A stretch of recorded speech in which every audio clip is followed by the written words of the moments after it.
This program is brought to you with Vanguard. Well, that's very nice, but why? Well, they're full of expertise, Mark. Vanguard's managed ISA is a stocks and shares ISA, and Vanguard's experts manage your investments for you. So it feels like we'll be in safe hands doing a show in partnership with them. And for the 60% of women who say that lack of confidence or knowledge stops them investing, the Vanguard managed ISA could be a great starting point to get into investing with confidence, no matter how much time or experience you have. I have neither. So dedicating a full show to women in film to mark International Women's Day and explore some of the incredible work done at the moment feels like a very sensible idea. Yeah, okay, so let's crack on. Now, You have some stats here. Yes. So I have mentioned this before, but the good lady Professor Her Indoors was involved in a very important research project, which is called Calling the Shots, Women and Contemporary Film Culture in the UK. What they did was they studied films made between 2003 and 2015. I think it was like nearly 3,500 films. And they were counting the numbers of women in 6 key production roles. And when they announced their findings, I mean, everybody knew that women were having a very hard time in the film industry, certainly in terms of statistically. But the statistics were worse than anyone could have imagined. So, for example, 14% of directors and 7% of cinematographers were women. So those are very, very low statistics. Just 1% of all directors and 0.3% of cinematographers were women of color. Women make up 24% of directors on co-productions with other countries, but just 11% on domestic UK films. They also found that more than half of British films in production in 2015 had just one or no women in any of the 6 key roles that they were talking about. And what the research was there to do was to demonstrate just how big the gender imbalance was, in this particular case, looking at the UK film industry in that period. But that has a knock-on effect, which is that it means that the film industry, certainly in that period, as described, and there's loads of interviews and statistics, you can look it up, it's called Calling the Shots, it's a really, really great project, is gender imbalanced worse than anyone had imagined. So the question, I guess, would be, so that was 2003, you said, to 2015. Yes. Is it any better in the 10 years since? The general feeling was that change is happening, but it is happening very slowly. So the imbalance is still very, very big. Okay. And what that means is that when you're talking about films and filmmakers, you are more often talking about men than women because there are so many more men in those key creative roles. And we do, as far as this show is concerned, we do try and book female guests as often as we can, but it is a struggle at times, no matter how hard we search. Now, Heather works on the show. She's a guest booker and assistant producer, and normally turns up with a Scottish accent and also with a rather bizarre American accent. Are there any other voices that you have, apart from your own one, Heather? What else is there? Oh, I mean, I try and do a passable Australian occasionally. Oh, that's true. Do a bit of a Dick Van Dyke sometimes if I can get away with it. Yeah. All right. Okay. So that's how you might know Heather's work. Obviously, you just want to get the best guests. But if you're specifically trying to find the best women guests, is that difficult, do you think? It can be. It can be. And I think that tends to be because when I'm booking guests, I'm looking for great guests, great names, people that the listeners want to hear from.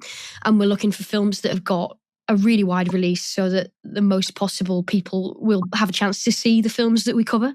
So we're looking for things that are, national and international releases. And unfortunately, fewer of those tend to be made by women and featuring women in prominent roles than men still. So that tends to be the difficulty that I encounter, I think, is that, at that kind of top A-list level, female talent still isn't getting equal exposure to the men. Yeah. Is it getting better or not? No change? I hope so. I think so. I think that, we can actively encourage it by booking female guests wherever we can, whenever they're doing really interesting work that people should be hearing about. One of my first ever jobs as a guest booker was on a feminist film podcast years and years ago. And I do think that, that felt like a bit of an outlier thing to be doing then. And I think it is getting better now. But as Mark says, it's kind of slow progress, and it's important to keep really actively pursuing the progress, I think. Can we just flag up that I think that film podcast you're referring to, that's the Girls on Film podcast, yeah? Yes, that's the one. Yeah. But recommend it. It's really, really worth listening to. Even though it's a different podcast. Yeah, I know, but it's possible to listen to more than one podcast, Simon. Why would you do that? I don't quite follow. Do you have a favourite guest that you've booked, Heather? I mean, Kate Winslet, who we had on recently at Christmas, was absolutely fantastic and super nice, and, just a multi-talent and a real inspiration. I was personally really, really chuffed to have Maxine Peake on, because I love her, and she was really, really nice to me when I first met her when I was just a weean starting out in the industry. And everything she does, she really kind of throws herself into. Catherine Bigelow, amazing history-making female director. I wrote some of my university dissertation on her work, so when I booked her, I was pretty chuffed. We've had some great, great names. Kate Blanchett as well, for that weird Guy Maddin film, Rumours. And I love that she does what she wants. She does what she wants. Yeah. Is there someone who you would love to be able to book but haven't yet? I'm not sure whether you've had her on before, but before my time, certainly. If so, Lynne Ramsay, I absolutely love. I think she's fantastic. I know that she can be a bit of a tough interview to bag. I'd love to have her on. I would also, I love people like Juliette Binoche and things like that, real big sort of big names. I'd love to get somebody like her on. Lynne Ramsay made Die My Love, which is my favourite film of 2025. Actually, it's interesting. I'm just looking back over the last 10 years. Raw, Julia Ducournau, Leave No Trace, Saint Maud, Petite Maman, After Sun, Past Lives. There is an extraordinary array of female directors, but still numerically they are massively outnumbered by the men. Now, one of the guests Heather mentioned there was Kate Winslet, who obviously was on the show just a few months back. Here's a little clip from the interview. Mark had just asked Kate whether it had been difficult at all being a first-time female director. There's a different language that is used when addressing female directors to male directors. There's a different set of language that is used talking to actresses who become directors as opposed to male actors who become directors.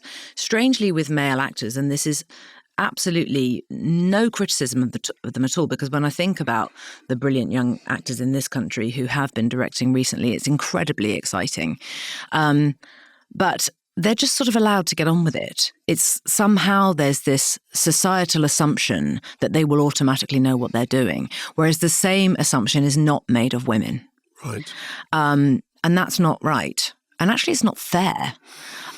Because what it does mean is that it will be harder for us to get films made, harder for us to get the kind of budgets that we need to make those films. When you're a woman, you do a huge amount of ringing around and calling in favors. So sometimes with a budget like Goodbye June, you might be asking people to come and work for less than their weekly rate. I'm talking about department heads. Yeah. And their crew. Sometimes people take a little bit of a hit because they want to come and be part of that experience and they want to support you. And we did have that on Goodbye June. But there's I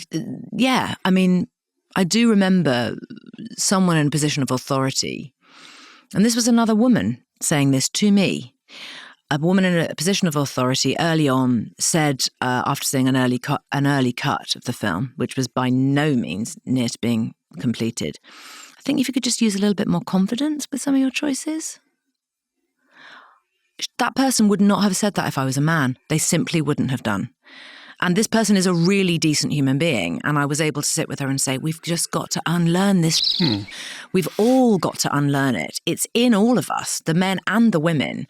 And it's really not okay. That was Kate Winslet talking to us just before Christmas.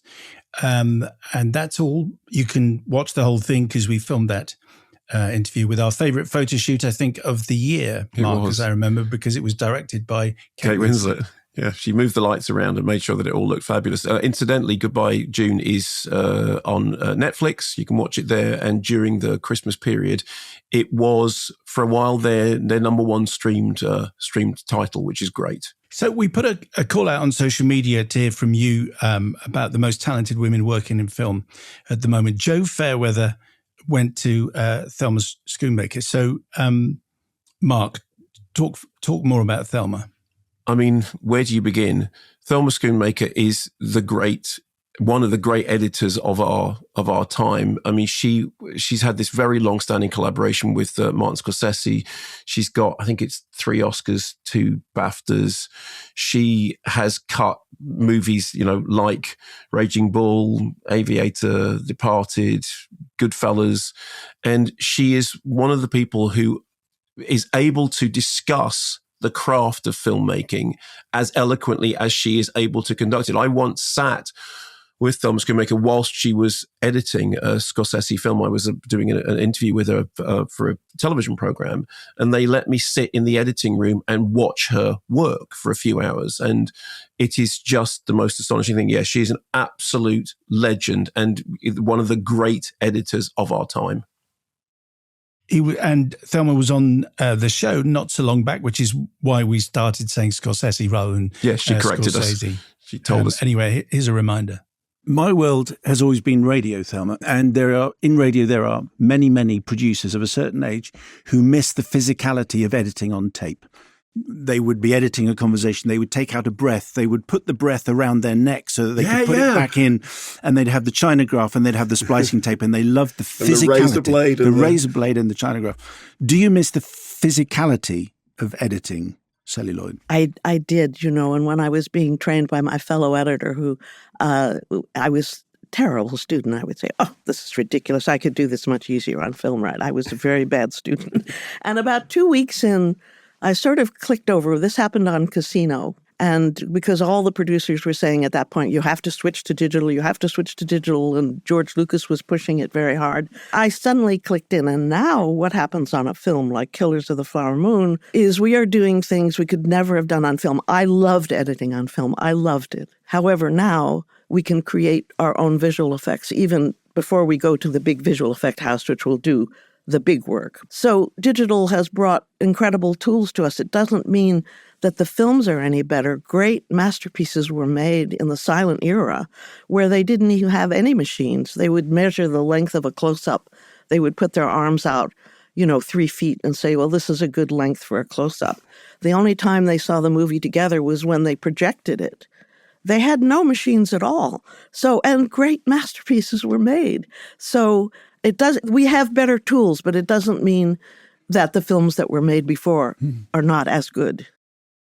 Thelma Schoonmaker. She was a great guest, wasn't she? She was brilliant. And can I just say that is a perfect example of what I was saying about she's somebody who not only can do it, but can talk about it as well as they can do. And, it's what she's saying. Even if you've never done editing, you understood everything she said because she's so clear. She's a genius. Callum Jack says, to my mind, Charlotte Wells' After Sun is the best film of the 2020s so far. Love that film. And I've recently gone down a rabbit hole of Tilda Swinton's incomparable career. Oh, and Celine Song, obviously. Yeah. Captain Hurley says, Alice Lowe, give that woman more funding for directing. So, absolutely. Big fans of Alice Lowe here. If you've somehow missed the beginning of this, you're listening to a special International Women's Day edition of The Take with our partners at Vanguard. They're the people whose experts can manage your investments for you and whose Vanguard managed ISA can make a great starting point to investing with confidence. And they're definitely not just our Vanguardista subscribers getting ideas above their station and entering the world of finance. No. I mean, I love our Vanguardistas, obviously, and Patreonistas, but I'm not sure I would trust them with my finances. Vanguard have been taking a stand for investors for more than 50 years with over 50 million clients worldwide who invest with them. Yeah, so they do sound like the better bet. So, right. Messages on socials. Hannah says, loved Celine Song's Past Lives. Okay, let's play some Celine, I think. even after I shot everything, I was in the editing room, there are things that I was letting go of just so that the sharpness of the ending would work. So I think to me, it's like, when we were shooting the final 3 minutes, I think that so much of that was very much like, me running around set being like, it's like, if we mess this up, the whole movie is gone. We have this right, just mainly to myself. Is that what you were doing? It's funny because I feel like what I learned in the first film, and this to me, making the first movie, and I'm sure this is true for most directors, but it really was a self-discovery or a revelation for myself. It was such a deep and personal thing. In what way? I think it was a discovery that I am a filmmaker, and that it feels like Because you have been a playwright. Yeah, I've been a playwright for 10 years. So I think that I remember second week into shooting, I remember really going home and feeling like I think that I met the love of my life, and then you're like, I just know what I'm going to be doing when I'm 90. Celine Song talking about past lives. We just knew, didn't we, that she was going to be a star. It was fantastic because she came back on the show when she made Materialists. And I think you were off that week and Sanjeev... Yes, I'm still bitter about that. Yes, that's right. Sanjeev did the interview and they had the most brilliant conversation. But I know that's the thing. But yeah, you go away for 1 week and Celine Song comes back. Yes, Past Lives was just... It just did not put a foot wrong. It absolutely, and the ending of Past Lives is that perfect example of you going, don't drop it, don't drop it, don't drop it, and then she doesn't drop it. Yeah, absolute star. Rockin' Chimp says Chloe Zhao and Nia DaCosta for sure. They hold 2 positions in my current top 3 films of 2026 so far. Let's take a moment with Nia DaCosta, talking about some of her early film inspiration. This was when she was on stage with us at the end of last year. Can I just clarify from this timeline? How old were you when you saw 28 Days Later? Ooh, okay. So if that came out in 2001, no, it came out in 2002. I was 12. You were 12? Yeah. Yeah, I guess looking back, I'm like, wow, yeah, that was... At the time, it had an 18 rating here. Now it's a 15, because we've all, we're yeah, but you were 12. I was 12, yeah. Which is neither 15 nor 18. No. I really loved scary stuff when I was younger. Like, I loved scaring myself and being scared, and my grandma's a Jehovah's Witness, and I'm very much not religious at all, actually. And she'd come home, so I'd have to hide from her because I couldn't even watch like Lion, the Witch, and the Wardrobe without her being like, "This is demonic." So I don't know if I was being rebellious or what, but I would literally like turn off all the lights and watch like scary things and try not to get caught by my grandma. Well, you know that Julia Ducournau, who made Titan, said that one of her formative experiences was her parents left her in a room with a television that happened to have cable. At the age of 5, she watched the Texas Chainsaw Massacre. It's a good age for that, yeah. And she became a brilliant filmmaker as a result of it. Clearly apart doesn't from the know bit where someone has sex with a car, apart from that bit. It's always bothered you, hasn't it? Yeah. I like the way you say, or you always mention that, as though it's not a bizarre thing, someone having sex with a car, which... Yeah, but it's just, it's kind of it's like your, welcome to New Zealand where it's raining. The interesting thing, because Nia DaCosta, who directed Bone Temple, 28 years later, Bone Temple, at the point that we interviewed her for that Christmas show, I think I'd seen it and you hadn't. And I remember being so excited about you seeing it because you'd had that kind of really profound reaction to the end of the previous film. And Nia DaCosta had made that brilliant thing, Heather, which was this kind of updated version of Hedda Gabler. And obviously, she had experience in the horror genre. But I just love the fact that she saw when she was 12. It's just great. No, it's not great, is it? I know it's not great, because but the whole point of... I know. So therefore, and Texas Chainsaw Massacre at 5, yeah, no, that's just nuts. That's a bad thing. That's a bad thing. But but they turn out to be great filmmakers, so there you go. David Hopkins says, could I add a nomination for the list of the greatest women working in film? I couldn't miss the opportunity to mention the marvelous Marielle Heller. Yes. If her filmography consisted only of her masterpiece, A Beautiful Day in the Neighborhood, then that alone would qualify her for a list of the greatest filmmakers, male or female, working today. A film which was poorly marketed as a comfy biopic, but which is actually an endlessly insightful rumination on the persistence of toxic emotions and a subtle look at gender roles in the home and the workplace. It can't be by accident that the last shot we see of Lloyd is of him finally picking up a bit of the childcare responsibilities. Yeah. On a personal level, I've seldom identified with a character on film as much as I did with Lloyd, and the film prompted me to address some of my own challenges. While Can You Ever Forgive Me and Night Bitch don't quite scale those dizzy heights, they are still insightful and moving, with terrific roles for both male and female characters. I patiently await a Shawshank-style rediscovery of A Beautiful Day in the Neighborhood by the viewing public, so that Hella can be offered carte blanche to make more of the wonderful films she's already given us. Many thanks, David Hopkins. I remember talking to her about that, and in my mind, it's all a part of a COVID blur. But COVID blur. Yeah. And we spoke to her and she was at home, and it was just one of those, I don't know what's going to happen. I don't know if I'm going to make another film. That's right. Who knows? Will anyone go back to the cinema? Yeah. It was one of those, but it's a fantastic film. Yeah, no, it really is. And I mean, I was a big fan of Night Bitch. I was a big fan of Can You Ever Forgive Me? I had forgotten that interview was during COVID. It's funny how time kind of contracts like that. But yeah. And the uncertainty of that period. Sound and Fury is the name of the person who says Amma Asante, for starters, of course. Hey. Love Amma Asante. Yeah, it'd be nice. She needs to have another film soon. That's what I think. Well, Steve, there's stuff coming. Excellent. Stephen Blair, preaching to the converted here, but Lynne Ramsay and Kate Dickie can do no wrong in my book. I would also add Joe Hartley to the mix of if they're in it, I'm watching it category. Yeah, absolutely. And the joy of Lynne Ramsay is what for you?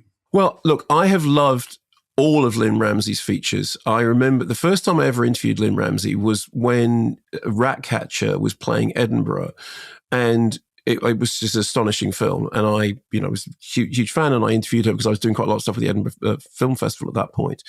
Her next film, Morven Caller, everyone who saw it in my circle thought it's going to be the next Trainspotting. The good lady Professor Her Indoors interviewed Lynne Ramsay for a front cover of Sight and Sound for that film, and then it vanished without trace. Then there was this long period in which she was trying to make Lovely Bones, which ended up being made very badly by Peter Jackson. But then We Need to Talk About Kevin, which was actually, I think, the first time she was on our show. I was trying to remember whether she came on for Ratcatcher. I think We Need to Talk About Kevin. And every single film that she has made, right up to Die My Love, is imbued with this. She has an aesthetic. She has an aesthetic that is absolutely cinematic. She lives and breathes film, and she makes no compromises. She makes the films the way she wants to make them, and she has a vision, and the film is made to her vision. And I think she's like the perfect embodiment of that idea that she's often kind of debunked. It's not to say she's not a collaborative filmmaker. She absolutely is. But she makes films the way the film needs to be made, and she's not interested in compromising. She had long periods in which she couldn't get features made because she was so dedicated to her vision. I think she's like Kubrick in terms of being laser focused on making the film the way the film needs to be made. Jace says, my two nominations would be Ada Young, producer of some of the best Hammer films from the late 60s and 70s. Good call. Hands of the Ripper, for example. And Anne Coates, the brilliant editor on Lawrence of Arabia, yes, through The Medusa Touch, Erin Brockovich, and The Golden Compass. Yeah. An incredible career. Our old monk friend, Brother Jim Hayes, who I'm imagining is a very kind of carefree and liberal monk. Yeah. Don't you think? Yeah. He's hanging out. I don't think he's an austere, silent monk. No, I don't believe so. Rachel Portman, says Brother Jim Hayes. Yes. Oscar and Emmy award-winning film score composer. Never Let Me Go, Chocolat, Emma Still Alive, Belle, to name but a few. She also wrote the score to Ralph Fiennes' Juliette Binoche account of the Odysseus myth, The Return. That film has just leapt up some places on my must-see list as a result. Someone who appears to be called Nudnik Headache. Okay. I mean, you can help us out a bit if that's your, just give us a proper name. You're not called Nudnik Headache, are you? Well, anyway. Well, I mean, but maybe they are. Maybe you've now offended them terribly. But I don't know. I haven't got a clue. I mean, I'm assuming you're probably right, but I'm just saying, never make any assumptions. All right, fair enough. Anyway, Nudnik says, Matty Diop is one of the most exciting filmmakers currently for me. Yeah, Loved absolutely. her debut film, Atlantics. Yes, fantastic And film. Graham Hall, Catherine Bigelow, first woman to win Best Director at the Academy Awards for Hurt Locker, makes Near Dark, cue Mark's Good Lady Professor, her indoor story. Yeah. That's, Point Break, Strange Days, Zero Dark 30, and the recent House of Dynamite. yeah. And Pelly Candy says Frances McDormand is just an icon of acting. She is. Definitely- Absolutely is. Are there any names that have been missed out, do you think, Mark? Well, can I just say, I was really, really glad that that brother Jim brought up a composer, because that whole thing about, composers being female composers being largely overlooked by the Academy. So obviously Rachel Portman, Anne Dudley, Hilda Gudnadottir. And how long have the Oscars been going for? What are we on, 90, whatever it is now? And one of the things that I was trying to do with my co-author Jenny Nelson, when I'm writing Surround Sound, was to write women composers back into the history of film music, because there is so much extraordinary work. I mean, even if you go back to something like Bibi and Louis Barron doing that incredible electronic score for Forbidden Planet, which is just an amazing piece of work. I mean, absolutely amazing. It's 1956, totally groundbreaking electronic score. So thank you very much to Jim Hayes for flagging that up. We were talking recently about the work of Emily Levianes Farouche, who I just think is a wonderful composer. Eiko Ishibashi, whose work did so much to boost Drive My Car. So thank you, Jim, for getting us onto the subject of composers, because there are so many brilliant women film composers who are really, really making big waves in the industry. The industry is changing, and that area is changing, I think, faster than some others. So big thanks to our program partners, Vanguard. If you've been putting off sorting out your ISA, or you're new to investing, Vanguard's managed ISA makes it simple. Life is hectic, Mark, and figuring out investments can be overwhelming. But with Vanguard, you don't have to do it alone. They'll help you work out your risk appetite. What's your risk appetite, Mark, would you say? Low. Yeah. Match you to an investment plan, and then they'll do the rest. Just search Vanguard Managed ISA to find out more. And when investing, your capital is at risk. Tax rules apply. You say the strangest things.